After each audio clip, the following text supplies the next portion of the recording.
அஸ்ஸலாமு அலைக்கும் வரஹ்மத்துல்லாஹி பரகாத்துஹு. பிஸ்மில்லாஹிர் ரஹ்மானிர் ரஹீம்.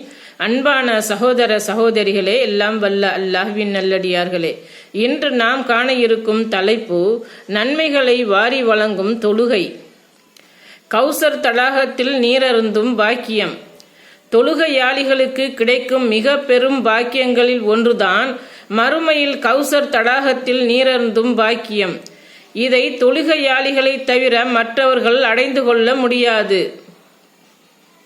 அபூ ஹுரைரா ரலியல்லாஹு அன்ஹு அவர்கள் கூறியதாவது, மறுமையில் எனக்கு வழங்கப்படவிருக்கும் அல் கௌசர் எனும் எனது நீர் தடாகத்தின் இரு கரைகளுக்கிடையேயான தூரமானது தென் அரபகத்திலுள்ள அதன் நகரத்திலிருந்து வட அரபகத்திலுள்ள ஐலா நகரத்தை விட அதிக தொலைவுடையதாகும்.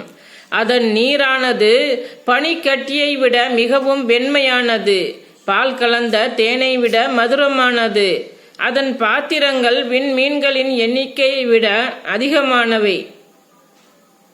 ஒருவர் தமது நீர் தொட்டியை விட்டும் பிற மக்களின் ஒட்டகங்களை தடுப்பதை போன்று நான் அந்த தடாகத்தை விட்டும் மக்கள் சிலரை தடுப்பேன் என்று அல்லாஹ்வின் தூதர் ஸல்லல்லாஹு அலைஹி வஸல்லம் அவர்கள் கூறினார்கள். மக்கள், அல்லாஹ்வின் தூதரே, அன்றைய தினம் உங்கள் சமூகத்தராகிய எங்களை நீங்கள் அடையாளம் கண்டுகொள்வீர்களா என்று கேட்டார்கள். அதற்கு அவர்கள், ஆம், வேறெந்த சமுதாயத்தாரும் இல்லாத ஓர் அடையாளம் உங்களுக்கு இருக்கும்.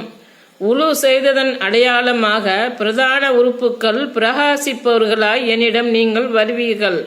அதை வைத்து உங்களை நான் அடையாளம் கண்டுகொள்வேன் என்று கூறினார்கள். நூல் முஸ்லிம் 416. அஸ்ஸலாமு அலைக்கும் வரஹ்மத்துல்லாஹி பரகாத்துஹு.